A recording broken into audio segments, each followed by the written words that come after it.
안녕하세요. 트렌드 코리아 톡톡 진행을 맡은 노무아입니다. 어느덧 완연한 봄이 찾아오는 냄새가 솔솔 풍겨오고 있는데요. 차가워진 날씨와 더불어서 따뜻한 바람이 솔솔 오고 있기 때문에 이 색다른 계절의 냄새를 여러분도 맡고 계실 것 같습니다. 이런 살살한 봄 내음과 더불어서 오늘 우리 스튜디오에도 정말 화사한 손님이 찾아와 주셨는데요. 오늘의 트렌드 코리아 톡톡도 역시 가까이톡으로 시작해보려고 합니다.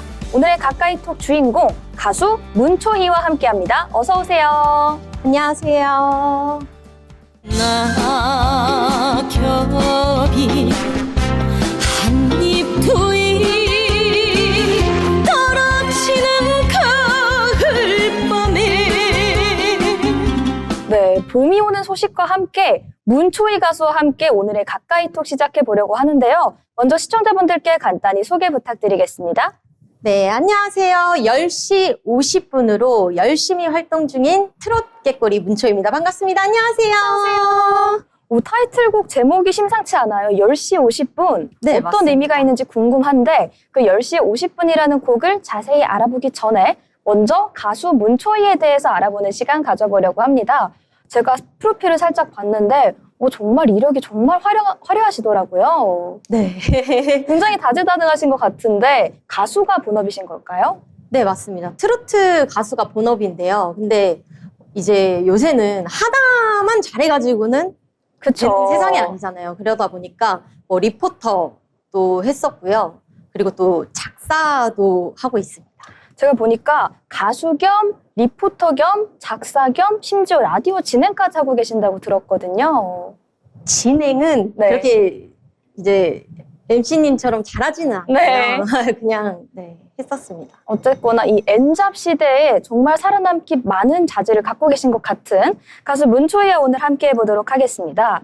또 신기한 점이 이제 판소리와 낚시 그리고 요리까지 취미로 갖고 계시다고 하는데 가장 큰 취미는 무엇일까요? 저는 일단 낚시를 정말 좋아해요. 그래서 낚시 리포터도 1년 반 정도 했었거든요. 네. 그 낚시 TV 리포터로 활동을 하신 걸까요?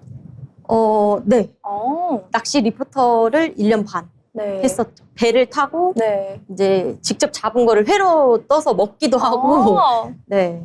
약간 이런 새로운 경력들을 많이 갖고 계시기 때문에 이 경험들이 노래에 묻어나서 또 매력적인 보이스를 갖게 되신 게 아닐까 이런 생각이 드는데요. 그럼 먼저 가수가 된 계기를 한번 여쭤보고 싶습니다. 가수가 된 계기는 제가 어릴 때 국악을 전공을 했었어요. 그래서 국악을 전공하다가 이제 대학을 가지 않겠다. 그때는 이제 생계형으로 직장 생활을 했었어요. 동물병원, 카페, 약국, 백화점, 공장, 서빙 진짜 많은 일들을 하다가 어머니께서 더 늦기 전에 너가 좋아하는 일을 해보는 게 어떠냐. 너가 잘할 수 있는 일을 했으면 좋겠다. 더 늦기 전에 라고 하셔가지고 좀 뒤늦게 트로트 가수에 데뷔를 하게 됐습니다. 혹시 그럼 그 시점이 언젠지 여쭤봐도 괜찮을까요?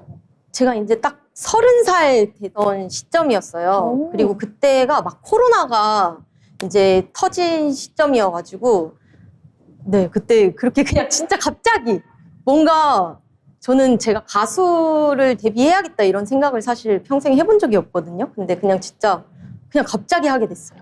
근데 30살에 데뷔를 하셨다고 했는데 너무 동안이셔서 저는 사실 제 또래라고 생각을 했거든요. 감사합니다. 그럼 이제 데뷔를 하고 활동을 하신 지는 얼마나 되셨을까요? 지금 올해 이제 4주년이에요. 그래서 다음 주에 이제 팬분들과 네. 팬미팅을 앞두고 있거든요. 그래서 벌써 내가 데뷔한 지 4주년이 됐구나 이런 생각을 하고 있습니다. 약간 경사스러운 순간 직전에 마침 저희 방송에 나와주셔서 팬미팅 하시면서 저희 방송 같이 보시면 팬분들이 너무 즐거워하실 것 같은데요. 그렇다면 궁금한 점이 가수가 된 계기가 어느 날 갑자기 데뷔를 하게 됐다 이렇게 네. 말씀을 해주셨는데 그 이야기를 조금만 자세히 들어보고 싶거든요.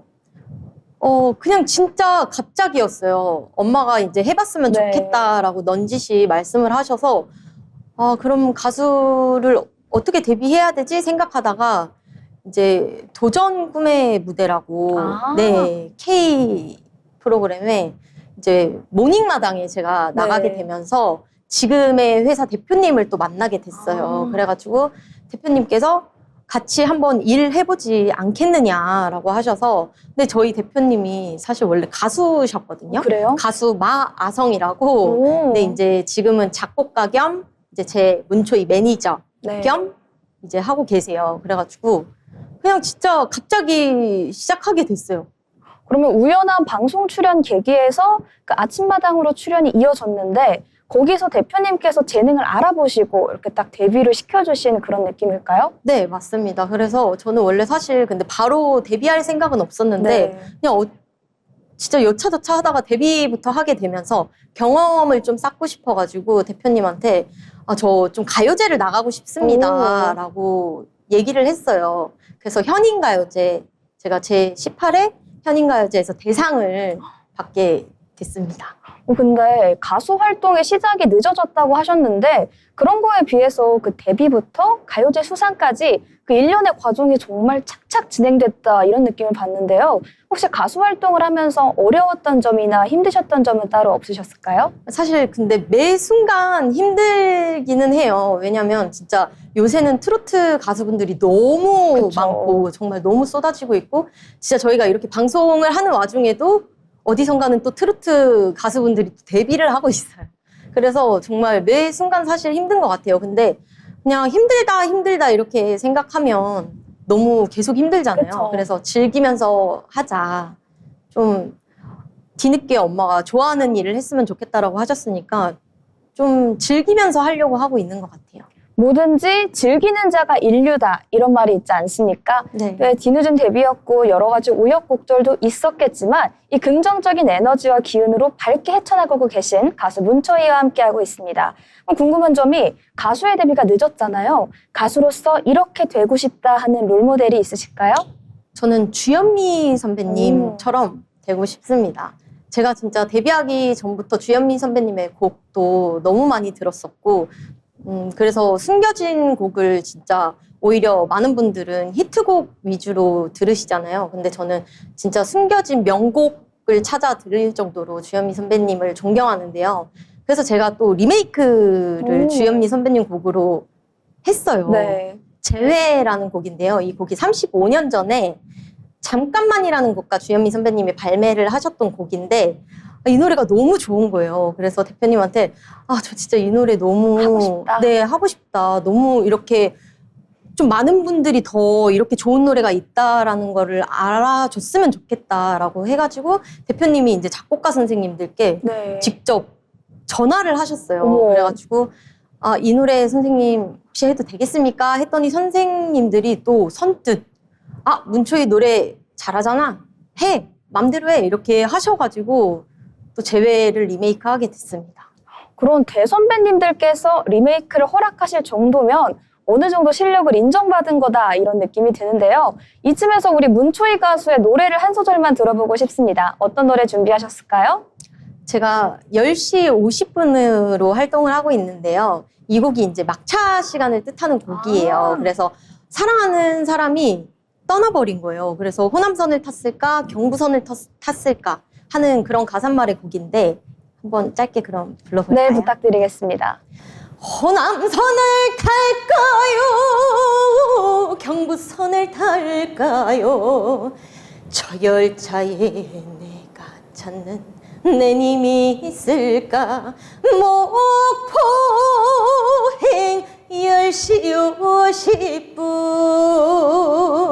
부산행 10시 50분 네. 자, 결심을 하나 했어요. 오늘 제가 학교를 가야 돼서 이제 방송이 끝나고 원래 기차를 타고 내려가는 일정이었는데 네. 10시 50분 차로 바꾸겠습니다.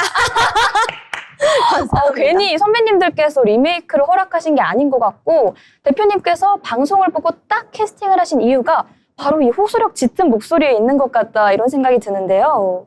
혹시 가수로서 또 다른 장르에 도전해보고 싶은 부분도 있으실까요?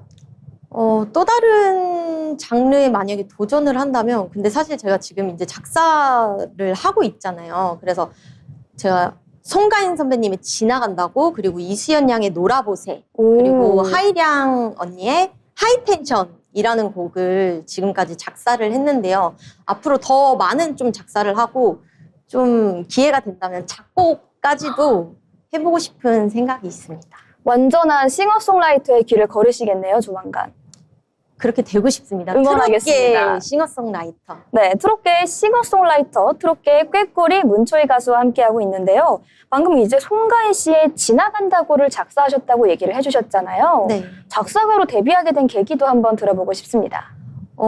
대표님께서 사실 이것도 권해주셨어요. 한번 가사를 써보는 게 어떠냐. 그냥 뭐 작사를 해보는 것도 너의 이렇게 음악함에 있어서 도움이 많이 될 거다라고 하셔서 근데 저는 글을 잘 못 써요, 대표님 했더니 그냥 진짜 너의 속마음을 있는 그대로 쓰면 된다, 일기장처럼. 그래서 진짜 일기장처럼 썼던 가사예요. 그래서 그냥 활동을 하면서 너무 이제 힘들잖아요. 그쵸. 그래서 언제 잘 될지도 모르고 너무 까마득하고 막 진짜 언제쯤 잘 될 수 있을까 이런 생각을 하면서 그냥 잘 사는 게 뭔지 몰라. 앞만 보고 걸어가다 사계절 지나 다시 봄 끝이 없는 인생길에 마음 졸여도 보고 남몰래 울어도 봤다. 그냥 진짜 다 결국엔 지나가서 꽃이 필 거다. 이런 가사말의 곡이에요. 그래서 그냥 진짜 있는 그대로 저의 속마음을 썼었던 것 같습니다. 어쩌면 진솔한 상황을 녹여내서 그 가사가 조금 더 매력을 발할 수 있었다, 이런 생각이 드는데요. 작사가로 데뷔를 하시게 된 계기까지 한번 들어갔습니다. 그러면 지금 굉장히 여러 가지 일을 하고 계신데 이 여러 개 일을 한 번에 다 하는 데 있어서 좀 애로사항 이런 건 없으실까요? 없는 것 같아요. 왜냐면 지금 저희 대표님이랑 저랑 회사에 딱 둘이에요. 네. 그래서 각자 일당백을 하고 있기 때문에 저희 대표님은 뭐 진짜 운전하는 매니저, 로드, 그리고 스케줄 잡는 매니저, 또 대표님, 또 작곡, 모든 걸 또 다 하고 계시고, 저도 뭐 회사에 이제 뭐 장부 이런 거 정리도 하고, 저도 이제 다역을 하고 있기 때문에. 네. 근데 뭐 또 이것 또한 나중에 경험이 돼서 잘 됐을 때 다 도움이 되지 않을까 싶어서 뭔가 고충이나 이런 건 없는 것 같아요. 정말 괜히 봄 기운 타고 찾아온 게스트가 아닌 것 같습니다. 1인 N역을 1인 다역을 하고 있지만 역시나 나에게 경험이 될 것이기 때문에 괜찮다는 이런 긍정적인 마음가짐, 오늘 우리 트렌드 코리아 톡톡 시청자분들께도 잘 전달이 되었으면 좋을 것 같은데요. 그리고 앞으로의 목표도 한번 들어보고 싶습니다. 앞으로는 좀 팬분들과 많은 시간을 좀 보낼 수 있는 시간을 갖고 싶기도 하고요. 개인적으로 또 올해 콘서트도 꼭 하고 싶습니다. 네. 그리고 좀 실력은 굵고 그리고 생명력은 길게 갈 수 있는 진짜 주현미 선배님처럼 좀 많은 대중분들께 사랑받을 수 있는 그런 가수가 되고 싶습니다. 네, 이렇게 팬분들에 대한 사랑까지 가득한 오늘 문초희 가수와 함께 했는데요. 마지막으로 자기 PR 시간 한번 가져보도록 하겠습니다. 시청자분들께 하고 싶은 말씀 있으실까요? 저는 팔색조의 매력을 갖고 있습니다, 여러분. 그래서 목소리를 이렇게 갈아 끼울 수 있어요. 그래서 뭐 트로트면 트로트, 발라드면 발라드, 정통, 뭐 세미 다 가능하니까요. 많은 사랑 부탁드리겠습니다. 네, 우리 문초희 소식 팬카페 여러분들과 더불어 트렌드 코리아 톡톡 시청자 여러분들께서도 앞으로 우리 트로트 팔색조 문초희의 행보에 집중해 주시면 너무 감사할 것 같습니다. 오늘 이렇게 봄나람 타고 함께 날아온 게스트 문초희와 함께 했습니다. 지금까지 가까이 톡이었습니다. 감사합니다.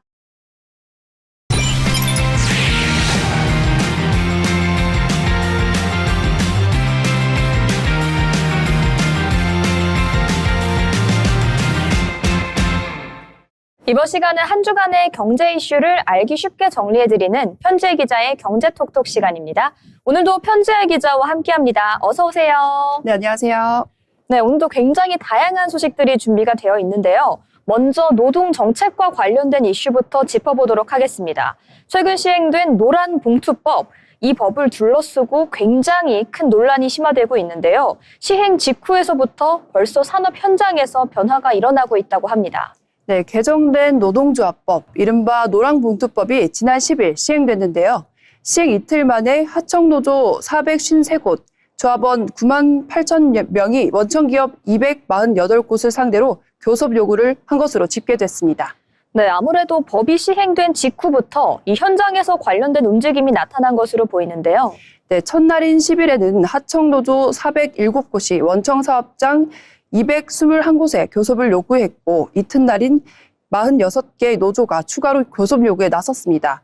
일부 기업들은 이미 교섭 절차에 들어가는데요. 현재까지 하나오션과 포스코, 쿠팡 로지스틱스 서비스 등 일부 원청 기업들이 교섭 절차에 착수한 것으로 알려졌습니다. 다만 상당수 기업들은 원청의 사용자 책임 여부를 검토하거나 노동위원회 판단을 기다리는 상황입니다. 네, 아무래도 노란봉투법이 시행이 되면서 산업 현장에도 적지 않은 변화가 생길 것으로 예상되는 상황입니다. 그렇습니다. 이 법은 하청 노동자도 원청 기업과 직접 교섭할 수 있도록 한 것이 핵심인데요.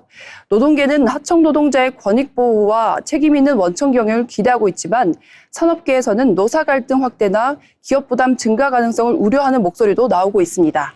네, 이 같은 상황에 지자체들 역시 대응을 준비하고 있는 상황이라 하는데요. 네, 그렇습니다. 특히 항만물류와 제조하청 산업이 많은 인천시는 노란봉투법 대응지원단을 구성해서 상담과 갈등 조정에 나섰습니다.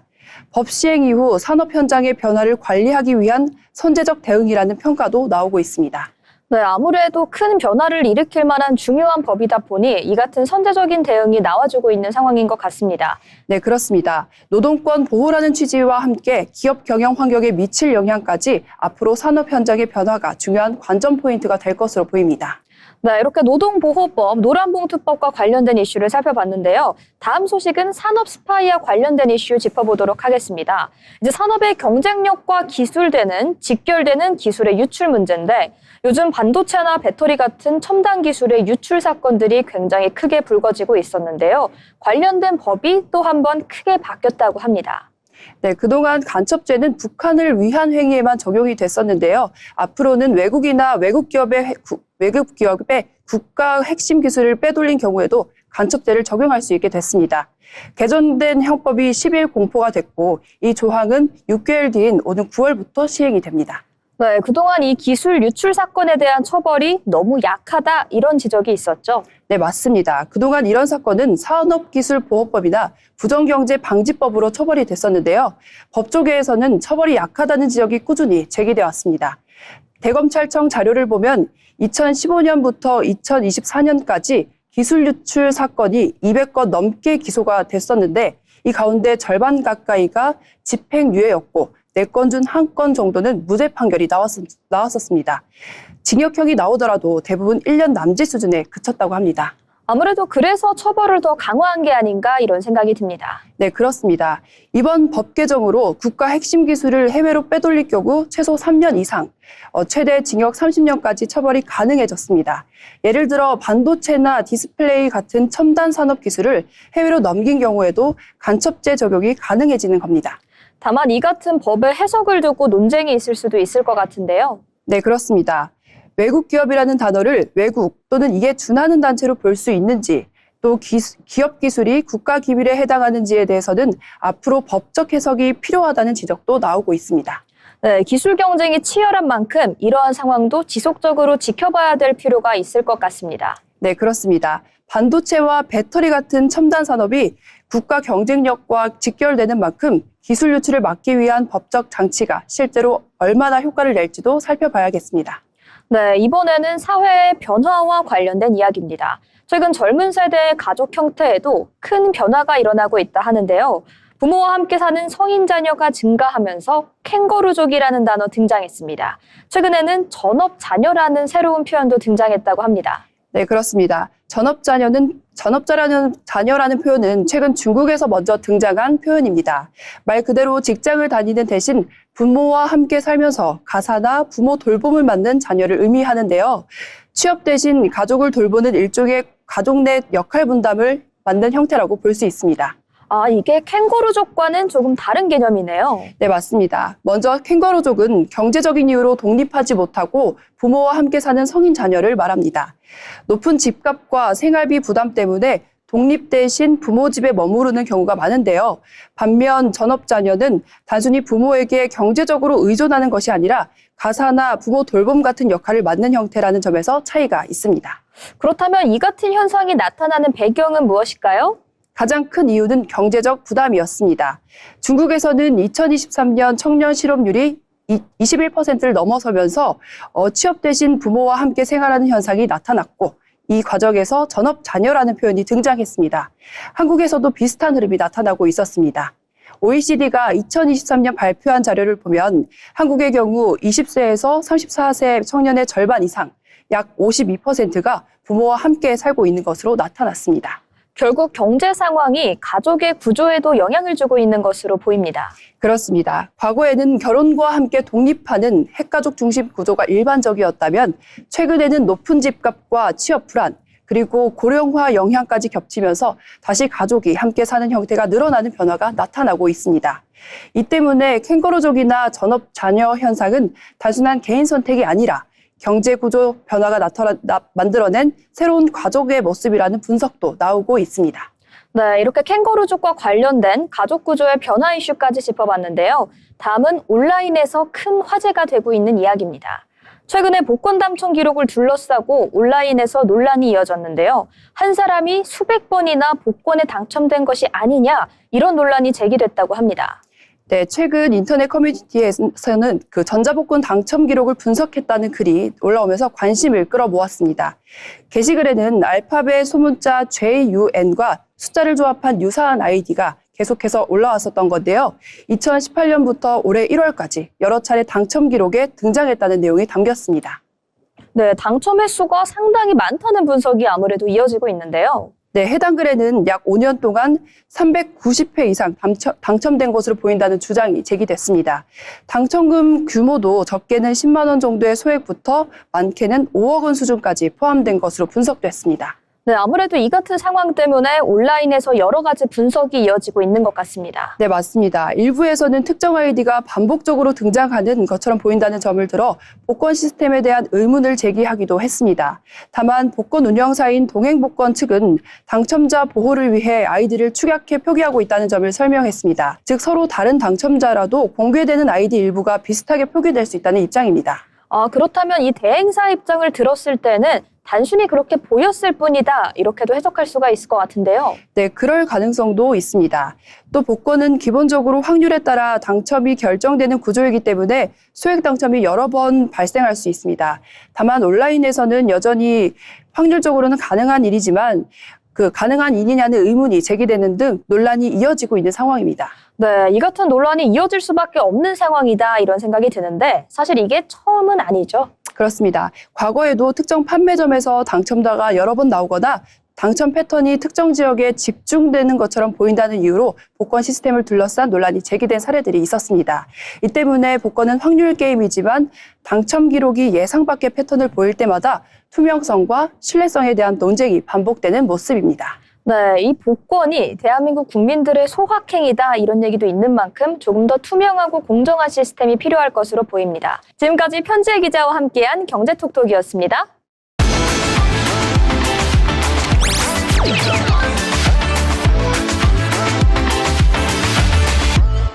이번 시간은 주목해야 될 이슈들을 한눈에 정리해보는 트렌드 이슈 시간입니다. 오늘도 염지연 아나운서와 함께합니다. 어서 오세요. 안녕하세요. 네, 이제 국정과제이기도 한 주 4.5일째 근로자의 삶에 어떤 변화를 일으킬지 염지연 아나운서와 함께 알아보도록 하겠습니다. 네, 경기도 주 4, 5일째 시범 사업에 참여한 기업은 모두 98곳입니다. 이직률은 약 5%포인트 감소하고 채용 경쟁률은 1.7배가량 늘었습니다. 하지만 현행 법정 근로 시간을 단축하지 않는 이상 제도 확산에 한계가 있다는 지적도 나오고 있습니다. 경기도는 단축 근무로 인력 공백을 우려하는 기업들을 위해 신규 채용 장려금을 지원할 계획입니다. 네, 이제 더불어서 주거와 관련된 소식도 준비되어 있는데요. 신혼과 신생아 가구 등 청년층의 주거 문제를 해결하기 위해 인천시가 지난해 1000원 주택을 도입했습니다. 올해도 입주자 모집을 시작했다고 하는데 올해는 전세난을 감안해 이 공급 물량을 200가구나 더 늘렸다고 하는데요. 맞습니다. 인천시가 올해 공급하려는 전세임대 1000원 주택은 700가구, 최근 전세난 등 높은 수요를 감안해 공급 물량을 지난해보다 200가구 더 늘렸습니다. 지원 조건은 전세 2억 5천만 원 이하 국민주택이며 임대료 지원은 최초 2년 계약에 2차례 연장이 가능해 최장 6년까지입니다. 또 1000원 주택 계약이 끝난 뒤 일반 임대로 전환하면 현재 신생아가 성년이 될 때까지 거주할 수 있습니다. 6월 4일 입주자를 발표하면 이르면 7월부터 입주가 가능하다고 하는데요. 인천시는 다음 달에는 매입 천원주택 300호에 대한 입주 신청을 받을 예정입니다. 네, 이번에는 농어촌의 의료 현장 상황 살펴보도록 하겠습니다. 농어촌에 배치돼서 일하던 공중보건 의사들이 대거 전역을 앞두게 되면서 이 우려하던 농어촌의 의료 공백이 드디어 현실로 다가온 상황인데요. 의정 갈등으로 의사의 양성이 중상되면서 공보위가 급감한 여파입니다. 네, 올해 전국에 배치된 공보위는 594명으로 의정 갈등 이전인 2023년 1,432명에서 급감했습니다. 비대면 진로 활성화 같은 정부 대책으로는 역부족인데요. 정부는 2031년까지 공보위 부족에 따른 지역 의료 공백이 계속될 것으로 보고 있습니다. 네, 이제 단순한 의정 갈등이 아니라 이제 주민들의 삶에 영향을 주는 문제로 번져나가고 있다 이런 생각이 드는데요. 다음 소식입니다. K-팝 등 K-컬처를 담은 넷플릭스 애니메이션이죠. K-팝 데몬 헌터스가 미국의 가장 권위 있는 상 중의 하나인 아카데미 시상식에서 무려 장편 애니메이션상과 주제가상 등 2관왕에 올랐습니다.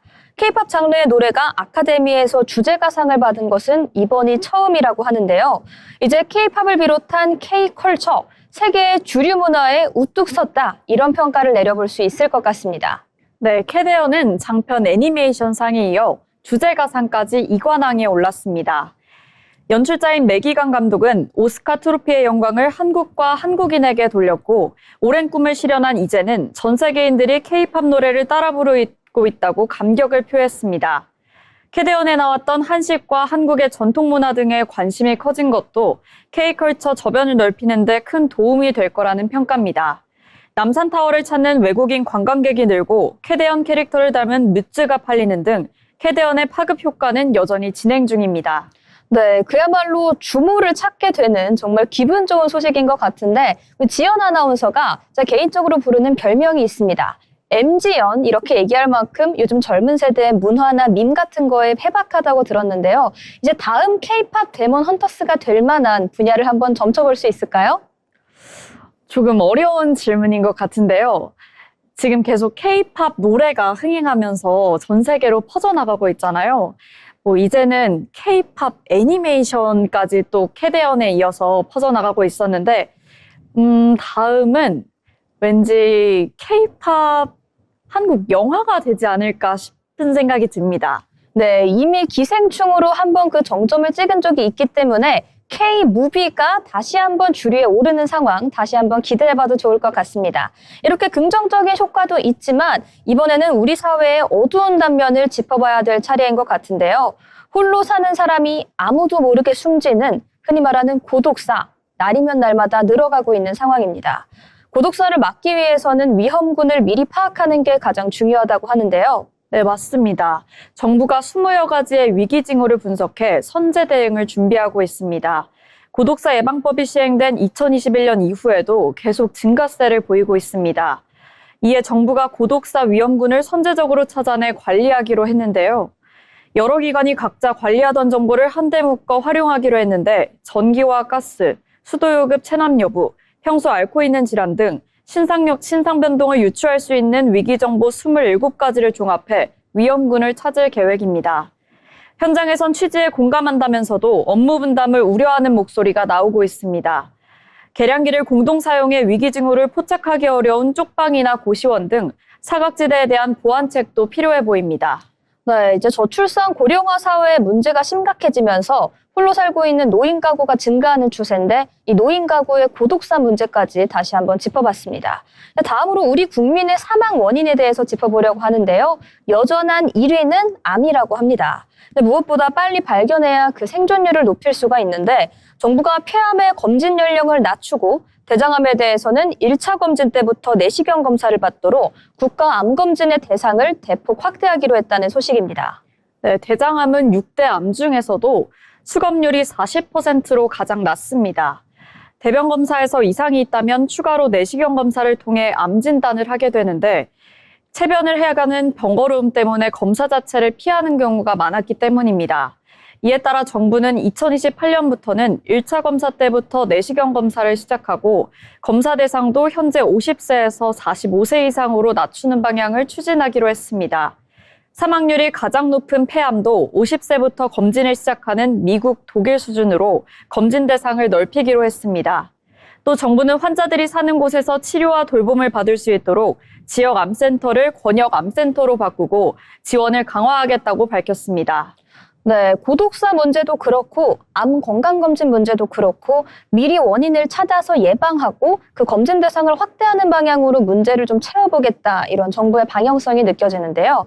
다음 소식입니다. 여러분, 카카오톡처럼 필요한 앱이 있으면 다운을 받아서 쓰시죠? 인공지능이 발달하면서 이제는 시골 농장에서도 필요한 앱이 있으면 직접 만들어서 사용할 수 있는 시대가 도래했습니다. 이렇게 되면 위험한 일은 없을까요? 지연 아나운서와 함께 짚어보도록 하겠습니다. 네, 인공지능을 활용해서 자신이 원하는 기능을 넣은 앱을 만들 수 있게 됐습니다. 만들어줘라는 말만 입력하면 되는데요. 느낌대로, 즉 바이브대로 앱 개발을 한다, 즉 코딩을 한다 해서 바이브 코딩이라 부릅니다. 말로 하는 개발로 풀이되는데요. 국내 한 네티즌은 코레일에 반복 접속해 빈좌석이 뜨면 예매하는 프로그램을 인공지능으로 만들었는데 이는 악용 우려가 나왔습니다. 불공정한 좌석 선점 등 혼선을 부를 수 있기 때문입니다. 전문가가 하던 일을 대신해주는 인공지능의 편리함이 세계 곳곳에서 혼란을 낳는 양날의 검이 되고 있습니다. 저는 이 바이브 코딩에 대한 이야기가 굉장히 흥미로운 게, 사실 평소에 직접 하기는 좀 귀찮지만 남이 해주면 너무 좋은 일들이 있잖아요. 이런 일들을 바이브 코딩으로 대체할 수 있다면 정말 삶의 질이 수직 상승할 것 같다, 이런 생각이 듭니다. 혹시 지연 아나운서는 바이브 코딩을 할 수 있게 된다면 만들고 싶은 어플이 있을까요? 네, 저는 이 질문을 듣고 바로 떠오른 게 있는데요. 바로 수강 신청입니다. 제가 지금까지 학교를 다니면서 수강 신청을 성공한 적이 없었는데요. 이 바이브 코딩이 생긴다면 수강 신청을 항상 성공할 수 있지 않을까 하는 생각이 듭니다. 어떻게 보면 코레일 예매 프로그램보다 아직 학생인 지연 아나운서에게는 더 큰 도움이 될 것 같은데, 지연 아나운서가 바이브 코딩을 익혀서 수강 신청 원활히 할 수 있기를 저희도 진심으로 응원하겠습니다. 이번에는 이제 예술작품 속에 숨겨진 과학 이야기를 알아보려고 하는데요. 천재 예술가 미켈란젤로가 그린 천지창조는 인류 역사 최고의 걸작으로 평가받고 있습니다. 쏟아지는 물감을 맞으면서 고개를 뒤로 젖히고 4년간 천장에 그림을 그렸다는 일화가 유명하죠. 이 거장에게 고문이었던 중력의 물리적 한계, 이번에 현대과학이 풀어냈다고 합니다. 네, 예술가의 창작의 고통에서 영감을 받은 카이스트 연구진이 중력의 한계를 극복했습니다. 천장에 칠해도 물감이 떨어지지 않는 기술을 확보한 겁니다. 액체 표면에 장력 차이가 생기면 장력이 큰 쪽에서 작은 쪽을 끌어당기며 붙잡아주는 마랑고니 효과를 응용했습니다. 장력 차이를 유발시키기 위해선 휘발성 액체를 활용했는데요. 휘발 성분이 증발하면서 액체 표면 농도가 달라지고 이때 표면 장력에 차이가 생깁니다. 네, 이자 연구팀은 얇고 미세한 나노 액체막 코팅 등 정밀 전자회로의 인쇄는 물론 우주 환경에서의 유체 제어 기술에 활용될 것으로 기대하고 있다고 하는데요. 오늘은 이렇게 지연 아나운서와 함께 노동과 정책, 그리고 주거, 의료, 문화, 마지막으로 과학과 예술에 대한 이야기까지 정말 다양한 트렌드 이슈를 살펴봤습니다. 빠르게 변화하는 사회 속에서 제도와 기술, 그리고 문화까지 우리 삶 곳곳에서 적지 않은 변화가 나타나고 있는 요즘이죠. 이런 변화의 흐름을 꾸준히 짚어보는 게 그 누구보다도 중요해 보입니다. 앞으로도 이런 빠른 트렌드 변화의 흐름은 저와 지연 아나운서와 함께 하시면 될 것 같습니다. 지금까지 트렌드 이슈였습니다.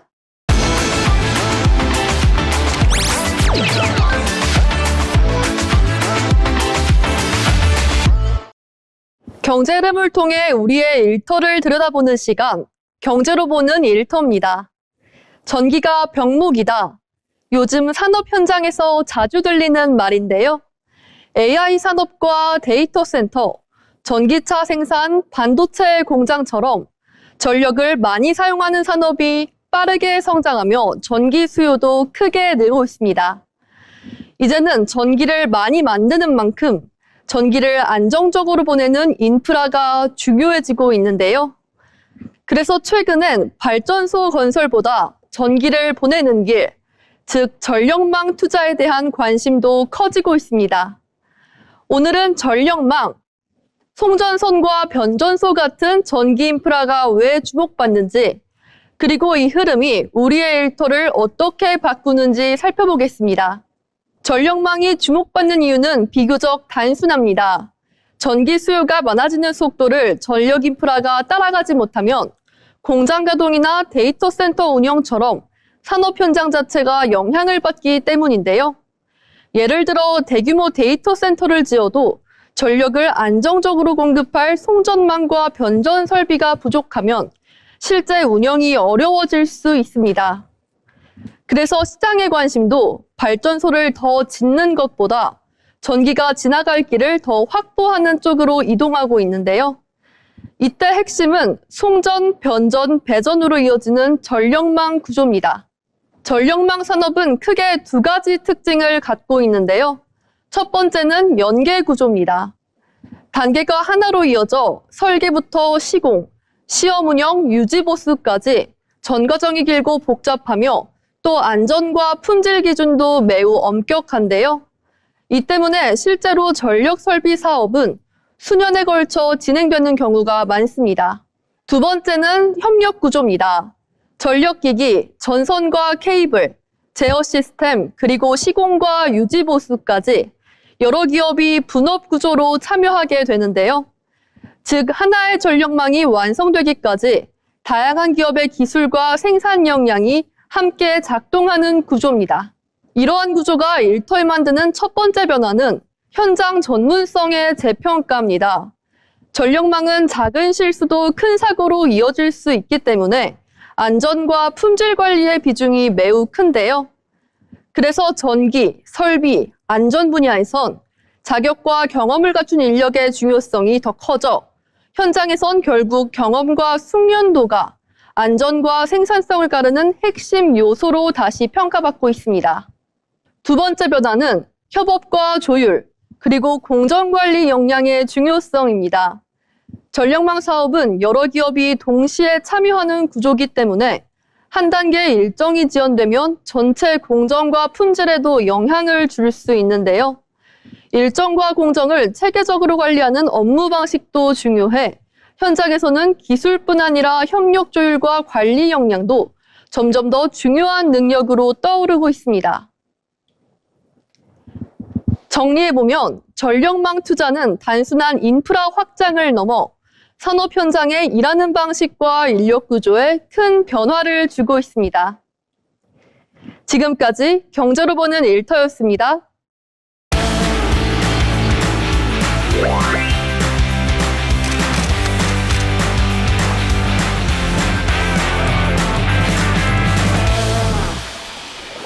이번 시간은 전국의 축제와 맛집 전시, 그리고 핫플레이스를 소개해드리는 어디 갈까 시간입니다. 오늘도 전승현 아나운서와 함께합니다. 어서 오세요. 안녕하세요. 승현 아나운서, 오늘은 또 어디로 떠나볼까요? 네, 최근 한 영화가 개봉하면서 한 역사적인 장소가 다시 주목받고 있는데요. 조선의 비운의 왕 단종의 이야기를 담은 영화 왕과 사는 남자입니다. 영화 속 배경으로 등장한 장소가 강원도 영월에 실제로 남아있다고 하는데요. 강물이 세 방향에서 감싸고 울창한 소나무 숲이 둘러싼 곳이죠. 마치 강 위에 떠있는 섬처럼 보이는 이곳은 조선의 어린 왕 단종이 유배 생활을 했던 장소로 알려져 있습니다. 네, 아름다운 자연 풍경과 조선의 역사 이야기가 함께 살아있는 공간이라고 할 수 있는데요. 오늘은 강원도 영월 청령포 이야기를 함께 만나보도록 하겠습니다. 청령포는 역사 교과서에서도 많이 들어본 이름이죠. 어떤 장소인지 먼저 설명해 주시겠어요? 네, 청령포는 강원도 영월군 남면에 위치한 대표적인 역사 관광지인데요. 이곳은 지형이 상당히 독특합니다. 동강의 물줄기가 세 방향에서 이곳을 감싸고 있어 멀리서 보면 마치 강 한가운데 떠있는 섬처럼 보이는데요. 그래서 청령포는 예로부터 육지 속의 섬이라고도 불려왔습니다. 실제로 청령포에 들어가기 위해서는 짧은 나룻배를 타고 강을 건너야 하는데요. 잔잔한 강 위를 천천히 건너다 보면 주변 산과 강 풍경이 어우러지면서 마치 다른 시간 속으로 들어가는 듯한 느낌을 받을 수 있는데요. 배에서 내려 조금만 걸어 들어가면 울창한 소나무 숲길이 이어집니다. 수백 년 된 소나무들이 고요하게 서 있는 이 숲길은 청령포에서 가장 인상적인 풍경 가운데 하나로 뽑히고 있다고 합니다. 네, 이렇게 자연 환경도 아름답지만 이렇게 유명한 이유는 역사적인 이유가 있다고 하는데요. 네, 맞습니다. 청령포는 조선의 왕이었던 단종이 유배 생활을 했던 장소로 잘 알려져 있는데요. 단종은 어린 나이에 왕위에 올랐지만 숙부였던 세조에게 왕위를 빼앗기게 됩니다. 이후 왕위에서 물러난 단종은 영월로 유배되어 이곳 청령포에서 생활하는데요. 청령포는 강으로 둘러싸인 지형 때문에 이 외부와의 왕래가 쉽지 않았고요. 사실상 탈출이 어려운 유배지였던 것으로 전해지고 있습니다. 지금도 청령포 안에서는 단종의 유배 생활과 관련된 여러 유족들이 남아있다고 하네요. 대표적으로는 단종의 슬픈 이야기를 지켜봤다고 전해지는 600년 된 소나무 관음송이 있습니다. 이 나무는 지금도 청령포의 상징처럼 이곳을 지키고 있죠.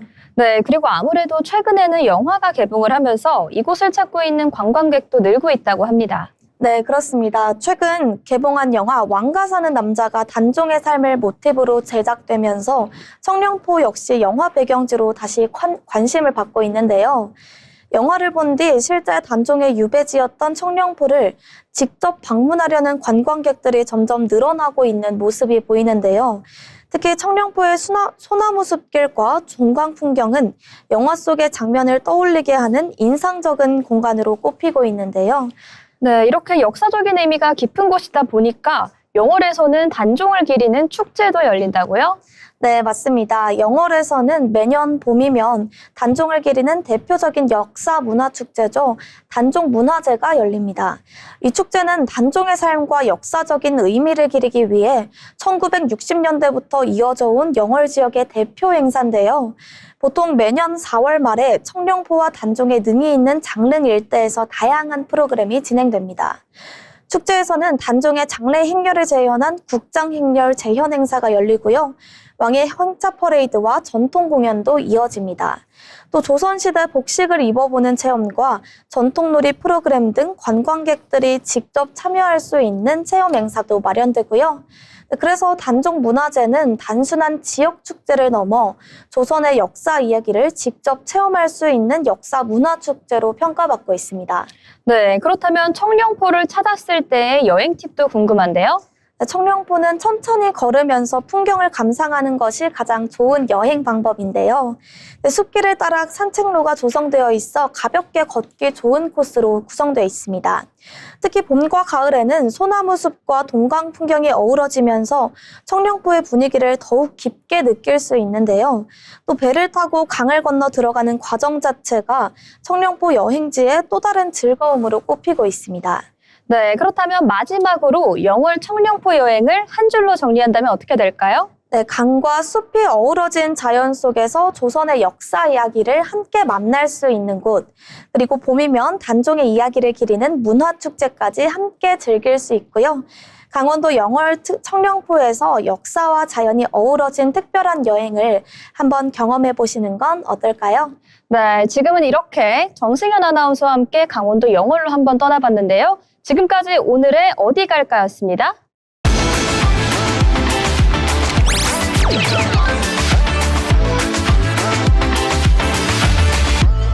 알아두면 쓸데있는 정보를 알려드리는 알쓸정 시간입니다. 여러분은 10년 뒤 혹은 20년 뒤 모습을 상상해 보셨나요? 우리는 더 나은 미래를 위해 공부하고 투자하고 또 고민하기 마련일 텐데요. 그런데 혹시 미래의 가족을 만날 수 있는 건강에 대해서는 얼마나 생각해 보셨나요? 그래서 오늘 알쓸정에서는요, 미래를 위한 가장 솔직한 기록, 가입력 및 난임 지원 정책에 대해 알려드리겠습니다. 최근 가입력 관련 지원이 훨씬 세밀해지고 있습니다. 기존 정책들이 주로 시술비 위주의 사후 지원이었다면 이제는 건강검진처럼 미리 몸 상태를 체크하는 예방 단계부터 국가가 적극적으로 나서고 있습니다. 먼저 가입력 검사 비용 부담이 줄었습니다. 여성의 경우 난소 나이를 확인하는 AMH 검사와 부인과 초음파를 받게 되는데요. 보통 15만 원에서 많게는 20만 원의 비용이 든다고 합니다. 가입력 검사의 경우 증상이 없으면 보험이 안 되는 비급여 항목에 포함되는데요. 이때 국가로부터 최대 13만 원을 지원받을 수 있습니다. 남성의 경우 정자의 활력을 보는 정액검사가 보통 5만 원에서 8만 원 정도 하는데요. 국가가 5만 원을 지원하기 때문에 부담을 꽤나 줄여서 검사를 받아보실 수 있습니다. 지원 대상 또한 대폭 늘었습니다. 2025년 기준 20만 명에서 올해 약 35만 명으로 늘어났는데요. 결혼 여부와 상관없이 만 20세에서 49세 남녀라면 누구나 신청 가능하고 생애 주기별로 총 3번까지 지원받을 수 있어 정기적인 관리가 가능해졌습니다. 이미 아이를 기다리고 계신 분들을 위한 난임 지원도 점점 확대되고 있습니다. 가장 반가운 소식은 난임 지원에 있어서 중위소득 기준이 완전히 사라졌다는 점인데요. 기존에는 지자체마다 기준이 달랐다면 올해부터는 전국 어디서든 부부의 소득이 얼마든 상관없이 누구나 시술비 지원을 받을 수 있습니다. 정책 지원 횟수도 한층 유연해졌습니다. 기존에는 부부당 시술비 지원 횟수가 정해져 있었다면 이제는 아이 한 명을 낳을 때마다 25회씩 새롭게 지원받을 수 있습니다. 횟수 제한 때문에 시술법을 고민할 필요 없이 내 몸에 맞는 최선의 시술을 자유롭게 선택할 수 있게 되었습니다. 올해부터는 지원 결정 통지서 유효 기간도 연장되었습니다.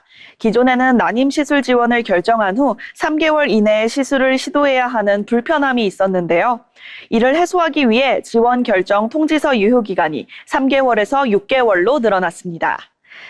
기간이 늘면서 시술 일정을 잡고 임신을 준비하는 데 있어서 심리적 부담을 크게 줄일 수 있게 되었습니다. 마지막으로 치료 과정에서 보다 마음 편히 쉴 수 있도록 생활 지원도 강화되었습니다. 난임 치료 휴가는 연간 총 6일까지 사용이 가능합니다. 이 중 최초 2일은 유급으로 쉴 수 있는데요. 난임 치료 휴가 시 받는 급여가 하루 84,210원으로 인상되었고요. 이틀 기준 168,420원까지 지원받을 수 있습니다.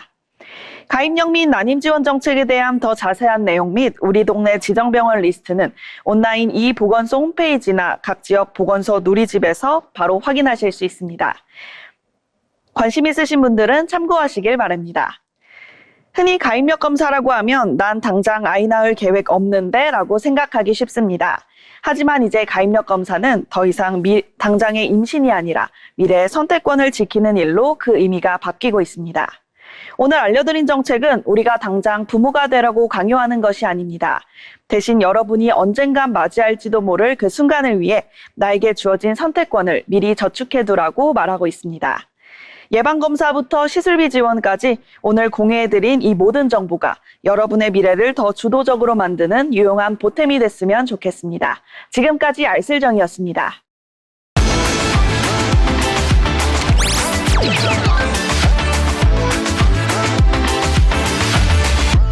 네, 트렌드 코리아 톡톡. 저희가 오늘 준비한 내용은 여기까지입니다. 이번 주에도 정말 많은 소식들이 있었습니다.